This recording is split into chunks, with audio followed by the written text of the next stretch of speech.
The year is 1944. Across the Atlantic, a new kind of war shock awaits German soldiers. Not the thunder of American tanks, not the roar of P-51 Mustangs overhead, but something far stranger. Something rhythmic. It begins in the distance. The swing of drums, the croon of a trumpet, and the smooth voice of a singer on the radio. For thousands of captured German soldiers in American prisoner-of-war camps, their first real taste of America comes not through combat, but through music. These men, raised under years of Nazi censorship and propaganda, had grown up in a country where jazz and swing were called degenerate music. To them, jazz was supposed to be dangerous, corrupting, un-German. But in America, it was everywhere, in dance halls, on radios, even played by military bands. What began as curiosity soon became fascination and even disbelief. Many German POWs would later say that the sound of jazz made them realize how different America really was. This is their story. The story of German POWs shocked by jazz, music, and dancing in America. By 1943, the tide of war had turned. In North Africa, thousands of soldiers from Erwin Rommel's Afrika Korps were captured by Allied forces. Between 1943 and 1945, over 370,000 German POWs would be shipped across the Atlantic to camps scattered throughout the United States. They arrived in places like Camp Hearn in Texas, Camp Swift, Fort Robinson in Nebraska, and Camp Algona in Iowa. For many, it was their first time seeing the American heartland. They expected hostility. They found curiosity. And soon, they found something else. The sound of American life. From the moment they stepped off the train, POWs noticed music everywhere. At train stations, civilians whistled or sang along to the latest hits on loudspeakers. Songs like Boogie Woogie Bugle Boy by the Andrews Sisters and In the Mood by Glenn Miller. Even the guards hummed swing tunes as they marched them into camp. One German corporal, Karl-Heinz Stoll, later wrote in a letter home, "I could not believe how much music there was here. The Americans seem to live in rhythm. Even the soldiers whistle when they work." It was confusing for men who had come from a Germany where the radio played only approved marches and classical music. In Hitler's Reich, the Ministry of Propaganda, led by Joseph Goebbels, tightly controlled the airwaves. Jazz, especially American jazz, was condemned as Neger music or Negro music. It was said to be immoral, foreign, and dangerous to the soul of the nation. Yet here in America, that same music was a symbol of pride and joy. Inside many POW camps, prisoners were given access to radios, phonographs, and even recreation halls. The US government had learned from World War I that treating prisoners humanely reduced escape attempts and encouraged cooperation. The Geneva Convention required fair treatment, and the Americans often went beyond that. POWs could buy records with camp script, they could attend movie nights, and on weekends, the camp loudspeakers played American radio shows. That's when the magic began. Across barbed wire fences, German ears tuned in to voices like Benny Goodman, Duke Ellington, and Count Basie. They heard the infectious rhythms of swing, brass sections, saxophones, syncopated drums, and voices that carried pure confidence. For many of them, This was their first time hearing a full American orchestra. A former Afrika Korps Sergeant, Hans Schaefer, recalled in an interview decades later, "The first time I heard Glenn Miller, I could not understand how so many instruments could sound so free, yet so precise. In Germany, our music was ordered and exact. This music, it danced." He paused before adding, "It felt like freedom." The cultural shock went far beyond the notes themselves. To a German POW, the biggest surprise was that everyone seemed to love this music. Guards, farmers, and even officers tapped their feet to swing. At Camp McCoy in Wisconsin, prisoners were allowed to listen to U.S. Army radio. One day, they tuned in to a broadcast of The Chesterfield Show, featuring Glenn Miller's Army Air Force Band. The POWs were stunned to learn that even the U.S. military embraced jazz. One prisoner, Lothar Schultz, later told a Red Cross interviewer, "In Germany, they told us that jazz was music for criminals and degenerates. But here, the American generals have jazz bands. Even the soldiers dance." This realization hit them hard. It clashed with everything they had been taught. To the Nazi regime, culture was supposed to reflect order, purity, and obedience. Jazz was chaotic. It encouraged individualism and improvisation, traits the Nazi state considered dangerous. But in America, that same individualism was celebrated. Musicians improvised solos, bending melodies, and creating new rhythms on the spot. The music embodied the freedom of expression that defined American democracy. POWs soon began to understand that jazz wasn't just entertainment. It was ideology in sound. It was freedom you could hear. Many German POWs were skilled musicians themselves. Before the war, some had played in military orchestras or local bands in Germany. When they arrived in the US, they were encouraged to form their own ensembles. At first, they played what they knew: marches, polkas, waltzes. But slowly, American influences crept in. In Camp Shelby, Mississippi, German musicians began experimenting with swing rhythms after hearing them on the radio. At Camp Swift in Texas, the POW band performed jazz arrangements for guards and fellow prisoners during Sunday concerts. A camp guard named Private Joe Daniels wrote in a letter home, "You should see them play. These krauts have taken to swing like ducks to water. They ask for Glenn Miller records and practice all night." The Germans were fascinated by the concept of improvisation. In traditional German music, every note was written. In jazz, the musician could create on the spot, a completely new way of thinking. One POW musician, Friedrich Möller, described the feeling in his diary. "When I first tried to play jazz, I was afraid. There were no notes telling me what to do. But then I followed the rhythm, and it felt as if I had been let out of a cage." That sentence captured what so many POWs later said about their time in America. For men raised under a regime that demanded obedience, even in art, the freedom of jazz became a form of emotional liberation. Not all music happened behind barbed wire. In rural towns near POW camps, American families sometimes invited well-behaved prisoners to work on local farms or attend community events under guard supervision.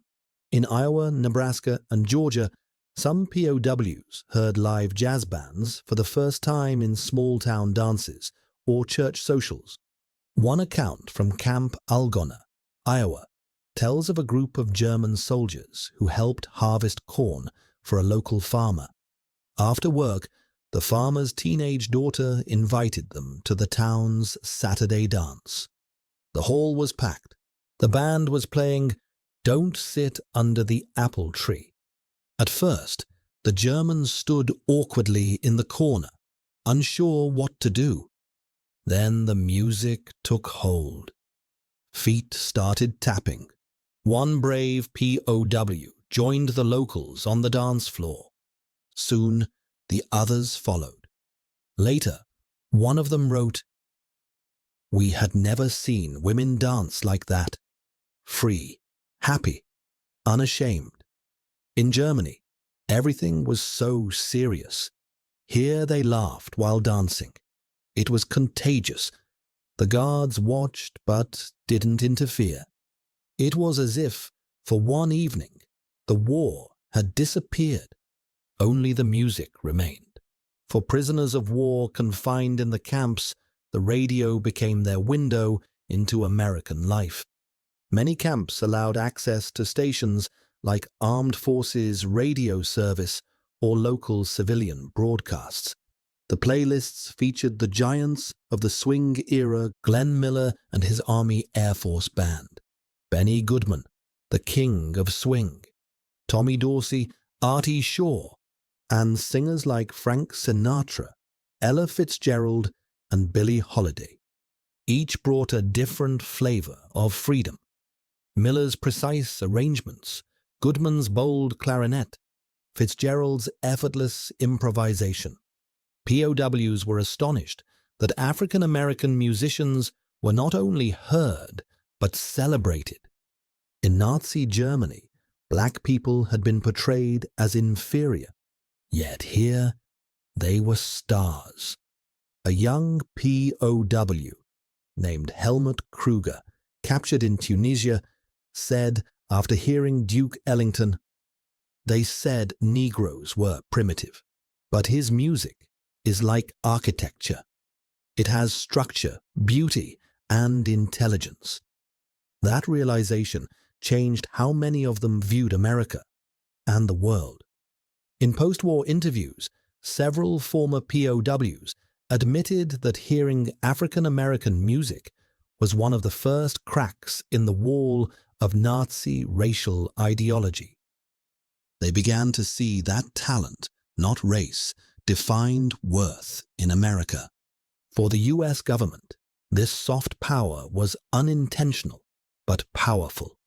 Music became a silent ambassador for democracy. Not every German POW loved jazz immediately. Some rejected it outright, calling it noise.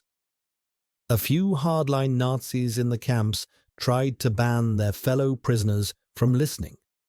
At Camp Crossville, Tennessee, pro-Nazi prisoners smashed a phonograph that played swing records, calling it Jewish music. But the majority disagreed. Younger soldiers, especially those born in the late 1920s, were drawn to the rhythm. An American camp officer recalled, "At first they called it monkey music. A month later, they were snapping their fingers and trying to dance." By 1945, American officers noticed that many POW bands had switched entirely to swing or jazz. Some even wrote their own compositions, blending German folk melodies with American rhythms, a symbolic fusion of two worlds. When the war ended, some of these musicians brought jazz back to Germany.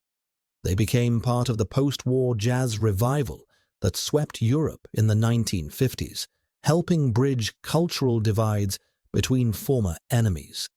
But in 1944, all of that was still in the future. For now, inside the camps, the sound of swing became the sound of survival. Even inside the barbed wire fences, POWs found ways to dance. At Camp Hearn, the recreation hall hosted weekly talent shows. One night, an American sergeant brought in his record player and a stack of 78 RPM swing records. When he played Benny Goodman's Sing, Sing, Sing, the hall erupted. Guards and prisoners alike clapped along. Some POWs began imitating American dance moves they'd seen in movies or from watching civilians. Soon, makeshift dance lessons started. Prisoners taught each other how to jitterbug, using wooden floors built from scrap lumber. They laughed, stumbled, and kept trying. A diary entry from a young POW named Otto Remmer reads, "We have no women here, but still we dance. It feels strange, but it gives us life. The rhythm reminds us that the world continues outside these fences." Even the guards admitted that the music changed the atmosphere. One camp officer wrote, "When the Germans hear jazz, the camp becomes peaceful. They smile more. There is less tension." In the middle of war, the music had become a bridge between enemies. For psychologists studying POW morale, the reaction to jazz was fascinating. Dr. Edward Coffey, a U.S. Army psychiatrist assigned to inspect POW camps, noted, "Exposure to American culture, especially music, often produced a visible emotional response. It was as though the prisoners realized that the enemy was not a monster, but a society full of vitality. Jazz," he wrote, "acted as a mirror, reflecting the openness, diversity, and optimism of American life. It contrasted sharply with the rigid conformity of Nazi Germany." In later years, German veterans would recall how the music forced them to think about what kind of world they wanted to live in after the war. Some said it was their first hint that life could be joyful, spontaneous, and free. When Germany surrendered in May 1945, most POWs remained in America for several months before being repatriated.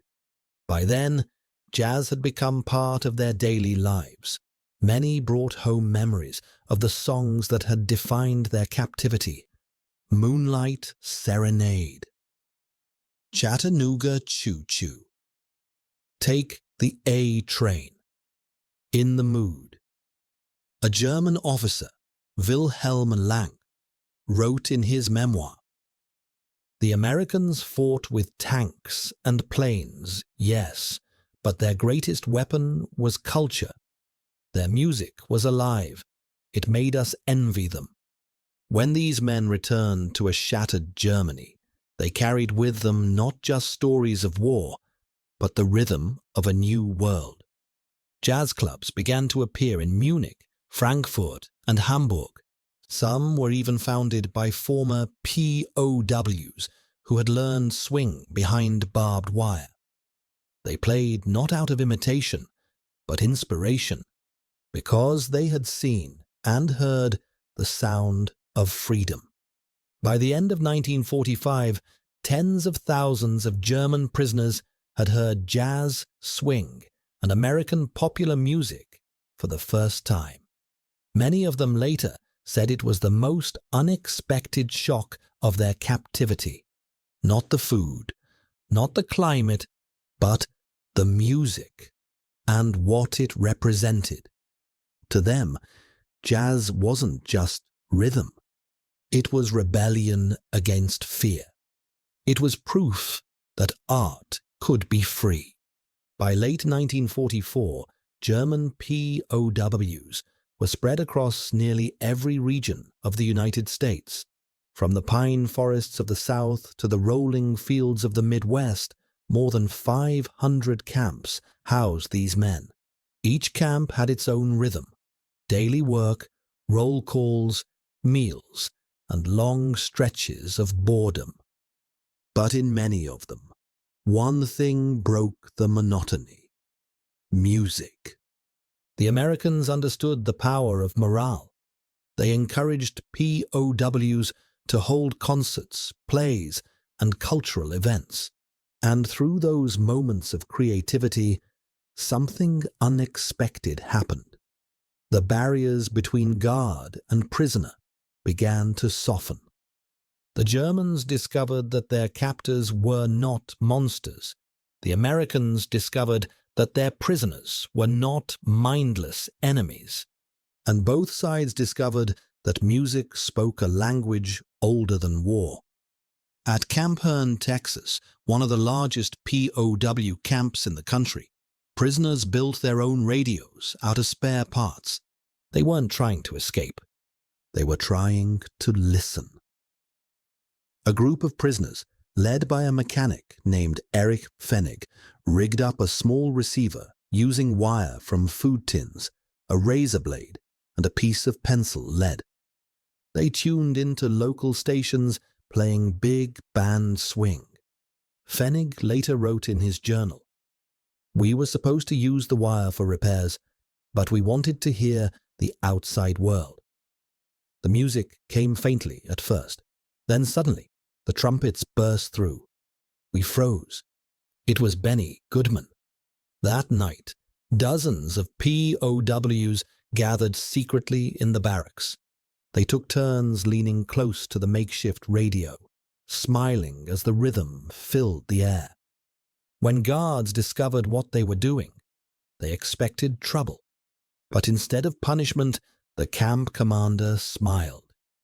He allowed them to keep listening as long as they shared the music with others. So the next night, Goodman's clarinet echoed across the Texas plains. Prisoners and guards listened together. It was a small act of mercy, but it became a memory that many would never forget. In Algona, Iowa, the local community had grown used to their strange new neighbors, hundreds of captured German soldiers. Many townspeople were wary at first, but as the months passed, curiosity replaced fear. The camp's commandant, Colonel Arthur Lobdell, believed in using culture as a bridge. He allowed the POWs to perform concerts for the townspeople. The Germans built their own stage and orchestra pit, crafting instruments out of scrap wood and discarded materials.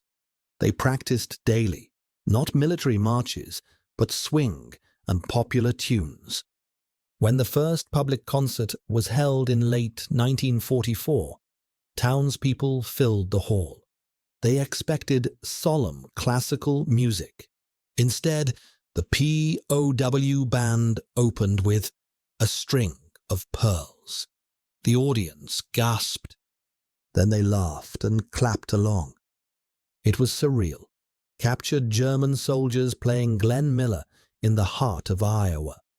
A local newspaper wrote afterward, "For an hour, there were no enemies in Algona, only musicians." The POWs themselves were equally stunned by the reaction. One violinist, Hans Becker, wrote, "When they applauded us, I did not know what to do. I had been told that Americans hated us, but they smiled. It was the first time I felt human again." Not all musical lessons came from the radio. Some came from the guards themselves. At Camp McCain, Mississippi, a sergeant named Bill Harper was an amateur trumpet player. He noticed a few German prisoners lingering near the recreation hall whenever he practiced. One day, he invited them to join in. At first, the Germans hesitated. Then one of them, a former music student from Munich, accepted. Soon, they were playing duets, simple blues progressions, swing standards, and even a few German folk tunes set to American rhythm. Word spread quickly. Within weeks, half a dozen German POWs were meeting with Harper every Saturday to practice jazz improvisation. They called themselves the Barbed Wire Swingers. Their instruments were old and dented, but their enthusiasm was real. Harper later told his wife in a letter, It's the strangest thing. I'm teaching German soldiers how to swing. Maybe it's foolish, but when we play, they stop being enemies. They just become musicians. Years later, one of those German players, Werner Fuchs, recalled in a BBC interview, "Sergeant Harper changed my life. He showed me that music was not about nationality. It was about heart." In rural areas, POW labor was in high demand. German prisoners worked on farms, cutting timber or packing fruit, and occasionally they were invited to community gatherings, under guard but welcomed. One of the most common events was the Saturday dance.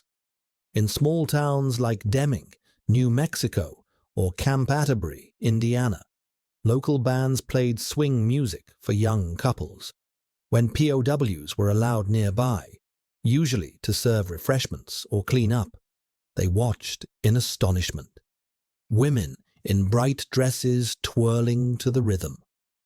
Men snapping their fingers and spinning partners across the floor. No uniforms, no commands, only laughter and motion. For many POWs, it was their first glimpse of American social freedom, especially the easy mingling of men and women in public. A prisoner from Bavaria, Heinrich Müller, described it vividly. In Germany, dances were controlled events. Here, it was chaos, but joyful chaos. The women smiled and laughed. I thought to myself, if this is what America is like, I understand why their soldiers fight with such spirit. Sometimes the guards even joined in, and the prisoners watched from the sidelines. They were forbidden to participate, but the music stayed in their minds for days afterward. When they returned to camp, some tried to mimic the dances. They practiced the jitterbug and the Lindy Hop, often using broomsticks as imaginary partners. Laughter echoed through the barracks. It was bittersweet. But it was life. Not every German prisoner was ready to embrace American culture. Among the POW population, a small but vocal minority remained loyal to Hitler. They viewed swing music as proof of American decadence. At Camp Tonkawa, Oklahoma, pro-Nazi prisoners tried to enforce German discipline. They threatened anyone who listened to American radio or played jazz. One prisoner, Ernst Bayer, was beaten for performing a swing tune on his accordion. The US military eventually separated the most hardline Nazis into special segregation camps. But even there, jazz found its way in, smuggled through records and handwritten sheet music. For many younger POWs, born too late to be fully indoctrinated, jazz became a quiet act of rebellion. It was their way of rejecting the propaganda they had grown up with. A young soldier named Dietrich Weber later wrote, "We had been told that obedience was strength, but I began to see that freedom was strength. Jazz taught me that." This internal struggle between loyalty to the old regime and fascination with the new defined the psychological journey of many POWs. In that sense, music didn't just entertain them, it changed them. To the US military, POWs weren't just prisoners. They were also a potential audience for American ideals. Camp libraries stocked books about democracy and history, but nothing was as persuasive as culture. Some camps screened Hollywood musicals. POWs watched films like Yankee Doodle Dandy and Swing Time.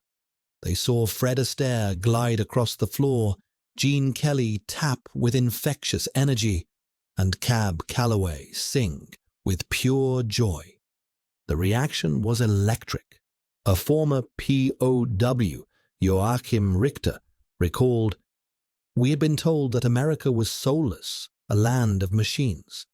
But their music and films showed passion, humor, and imagination. We began to wonder what kind of country could produce such art." After the screenings, American guards sometimes hosted discussions. They asked the Germans what they thought. Many admitted they admired the music, even if they didn't understand all the lyrics.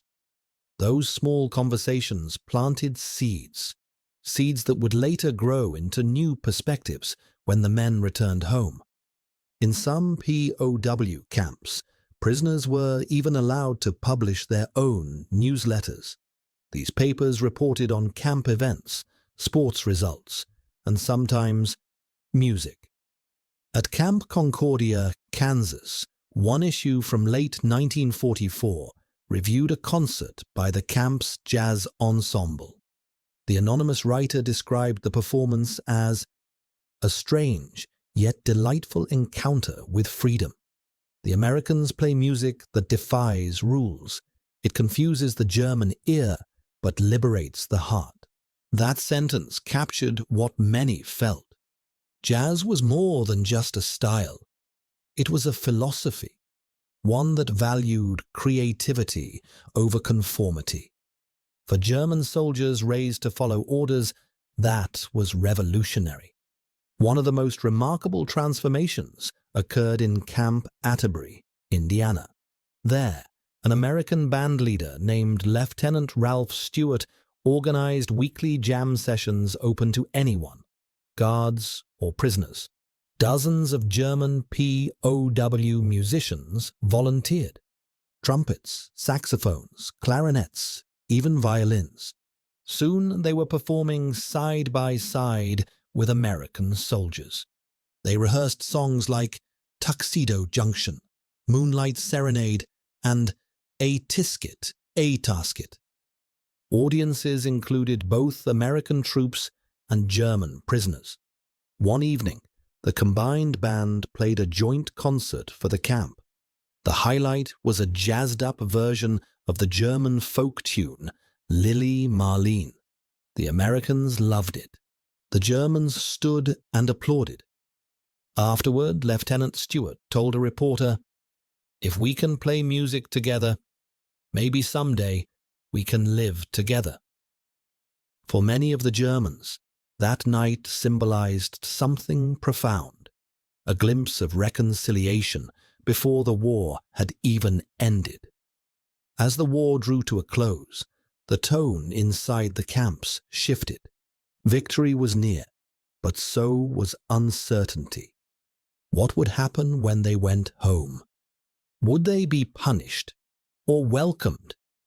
Music became a way to cope. POWs wrote songs about longing, homesickness, and hope. But the melodies they chose were often American. They hummed Glenn Miller while repairing fences. They whistled Boogie Woogie Bugle Boy on their way to work details. Some even composed hybrid pieces that blended swing with German lyrics. One such song, written at Camp Opelika, Alabama, was titled Swing überm Zaun, Swing Over the Fence. The lyrics translated roughly to, "We are caught behind wire and sky, but the rhythm still flies high. The guards may watch, the war may rage, yet jazz plays on, beyond the cage." That song spread from camp to camp, copied by hand and shared in secret. It became a kind of unofficial anthem for the German POWs who had fallen in love with American music. In 1946, the vast process of repatriation began. Ships carried the German POWs back across the Atlantic, some to Britain, others directly to Germany. On the voyage home, American officers often played music over the ship's loudspeakers. For many, it was a bittersweet soundtrack to their journey. One POW, Kurt Wagner, wrote in his diary, As the coast of America faded behind us, they played Sentimental Journey. I think they chose it on purpose. We stood on deck and listened. Some of us cried. When these men reached a devastated Germany, they returned to ruins, bombed out cities, food shortages, and grief. But they also brought something intangible, the rhythm of jazz. In the post-war years, many former POWs sought out the music they had once heard behind fences. They formed bands, joined radio orchestras, or opened small clubs. In Munich, Frankfurt, and Hamburg, new jazz scenes emerged, fueled partly by those who had first encountered swing as captives. One former prisoner summed it up perfectly.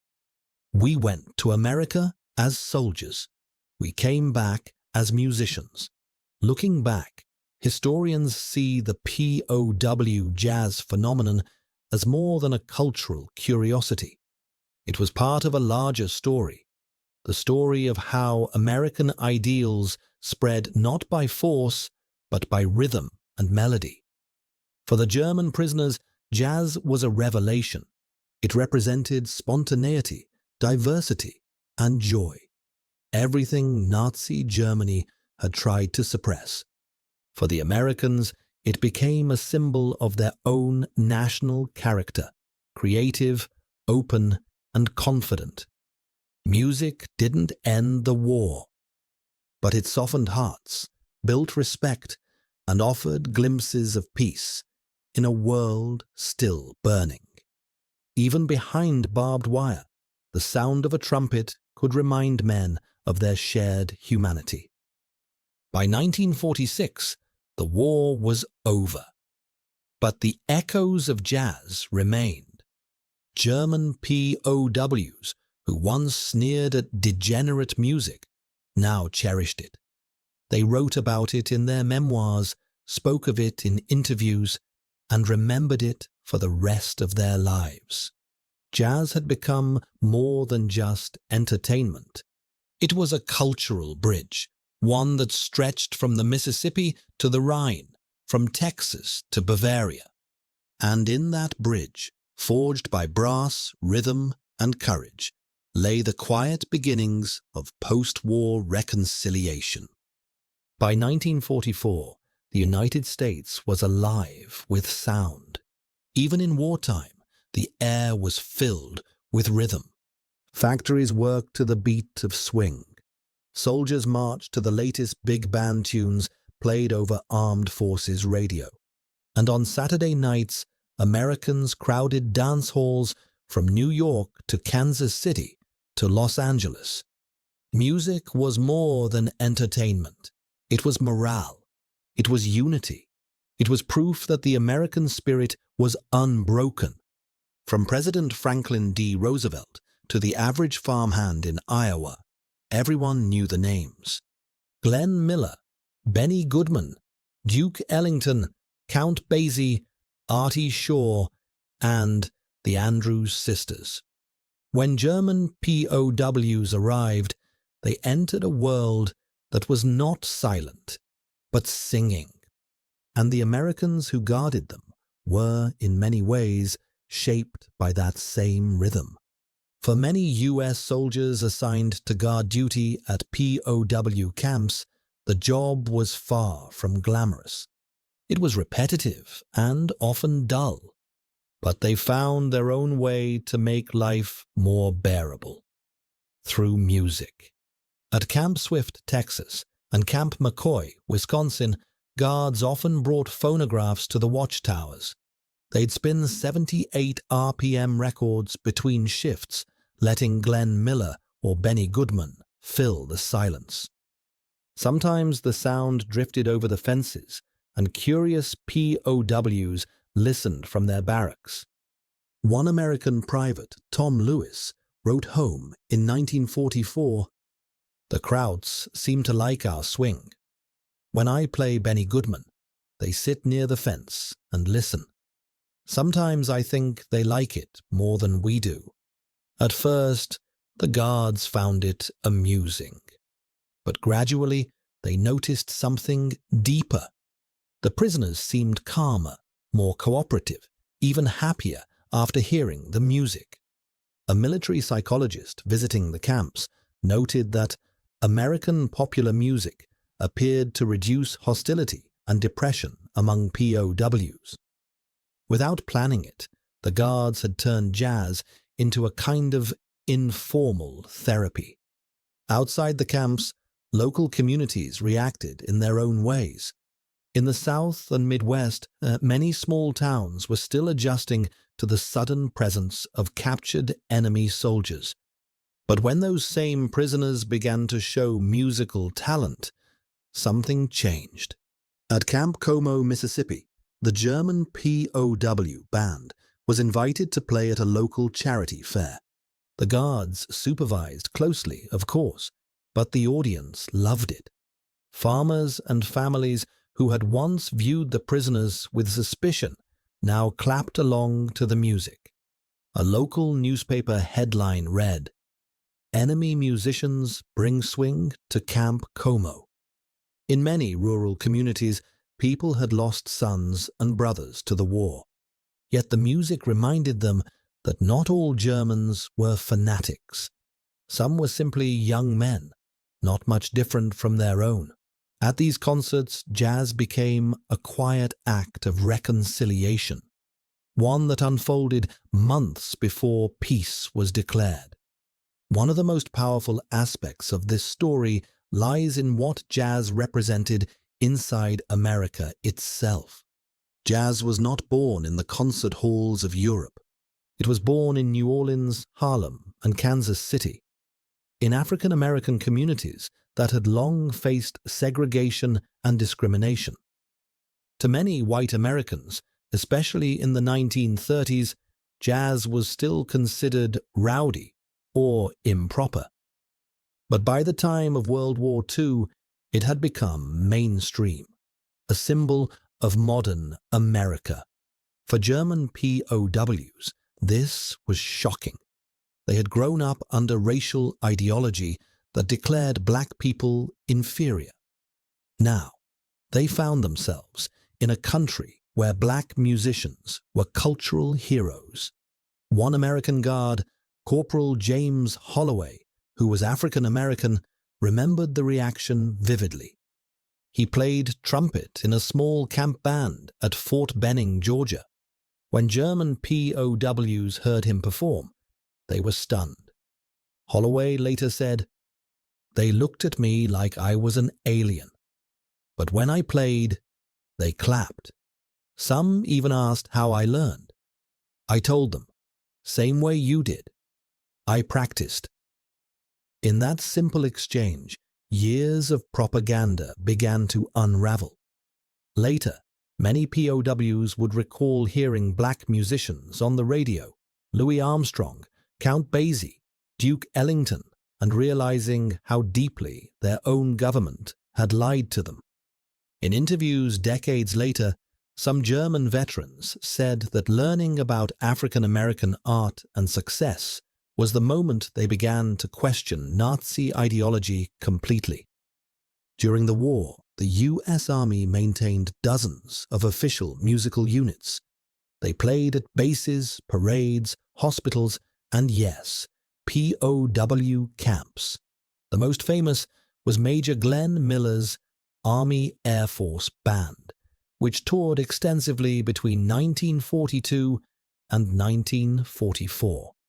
Their concerts were broadcast to troops around the world and often played over loudspeakers in POW compounds. When Miller disappeared over the English Channel in December 1944, even German prisoners in America mourned. A camp officer at Camp Hearn recalled, "The Germans asked us if the rumor was true, that Major Miller's plane was missing. When we said yes, they were silent for a long time. Then one of them said, 'He was a true artist.'" That reaction spoke volumes. It showed how deeply the music had transcended national lines. For the Americans, Jazz was both entertainment and morale building. For the Germans, it was revelation. Some American officers understood the cultural impact of music instinctively. They encouraged concerts, joint rehearsals, and musical exchanges. These men became what historians now call jazz diplomats. At Camp Shelby, one officer arranged for local high school bands to perform for the prisoners. He believed that hearing the American spirit in sound would do more good than 1,000 lectures on democracy. At Camp Concordia, another officer invited POW musicians to collaborate with a nearby college jazz club. The result was a weekly radio broadcast called Music Beyond the Wire. Each episode featured both American and German musicians performing together. The show became surprisingly popular in the surrounding area. Listeners tuned in not just for the music, but for the message that even in war, understanding was possible. For most Americans, the idea of letting captured Germans enjoy themselves seemed strange at first. After all, many had lost loved ones in Europe, but military policy was clear: treat POWs humanely, and they'll remain cooperative. As word spread that the camps were peaceful and productive, public resentment faded. The music helped. Local families sometimes stood outside camp fences just to listen to the German orchestras play. Guards said the sound lifted everyone's spirits, theirs included. A U.S. Army report from 1945 stated, "Recreation and musical activities have proven highly beneficial to camp morale, reducing tension between prisoners and personnel." For guards who had faced the brutality of combat, these concerts were reminders of normal life and of what peace might someday look like. Outside the camps, life in wartime America continued. Every city and town had its dance hall, its USO club, its Saturday night swing. Bands traveled from base to base, keeping soldiers entertained before deployment. At these gatherings, Americans danced the jitterbug, the foxtrot, and the Lindy Hop with exuberance. For the soldiers who served as POW guards, the contrast between those nights of joy and the grim memories of battle was striking. Some guards even said they invited POW musicians to play at small base dances. Though such events were unofficial, they happened quietly, especially near the end of the war when tensions eased. An Army corporal remembered one such night at Camp Livingston, Louisiana. "We had a little band, mostly guitars and a sax. One of the German boys asked if he could sit in. We said sure. He played like a pro. Nobody cared that he wore a different uniform. That night, we were just men with music." Moments like that rarely made headlines, but they built the foundations of post-war friendship. Decades later, historians began to analyze the role of music during World War II through a new lens, what political scientists call a soft power. Hard power wins wars through weapons. Soft power wins hearts through culture. The United States never set out to use jazz as propaganda in the POW camps, but its effect was undeniable. German prisoners who arrived believing in the superiority of their own culture left with new respect for America's openness and creativity. They had seen a society that allowed freedom, even in sound. Many of those same men later became educators, journalists, and musicians in post-war Germany. And when they spoke about America, they remembered not the barbed wire, but the music. One post-war report from the U.S. State Department even noted that the goodwill generated by POW cultural exposure has contributed to positive attitudes toward the United States in occupied Germany. Jazz, it turned out, had done what speeches could not. The 1940s were the golden age of American swing, but they were also a time of transition. New styles were emerging: bebop, rhythm, and blues, and the first hints of rock and roll. To the returning German POWs, these sounds represented progress. They contrasted sharply with the cultural stagnation of the Nazi years. One former prisoner wrote in 1948, "When I heard the first post-war jazz concert in Munich, I felt as if I had come home again, not to Germany, but to that feeling I had in America, listening to freedom on the radio." For American audiences, jazz had become part of national identity, proof that democracy could produce art that was both disciplined and free. In that sense, every saxophone solo, every drum break, was more than just a performance. It was a statement. There is a powerful irony in this story. African American musicians, men and women still fighting segregation at home, became some of the most effective ambassadors of American ideals abroad. Their music, carried through radios and loudspeakers, reached German POWs who had never met a black person before. It made them question everything they thought they knew about race. And it also made some white Americans think differently too. Guards and officers who played with black musicians began to see them as equals, fellow artists, not subordinates. In this way, the POW jazz experience subtly advanced not just international understanding, but also America's own slow journey toward civil rights. The U.S. military itself learned lessons from these experiences. After the war, the armed forces continued to sponsor jazz and big band ensembles, not only for troops, but for audiences abroad. By the 1950s, during the Cold War, American jazz musicians were being sent overseas as cultural ambassadors to Europe, Africa, and Asia. They carried the same message that had once echoed through the POW camps. Freedom has a sound. The seeds planted in 1944 grew into a powerful tradition of cultural diplomacy that lasted for decades. Behind every story of POW jazz were unsung heroes, camp officers who approved concerts, guards who shared their records, musicians who volunteered their time. Many never received recognition, but their quiet compassion helped transform enemies into friends.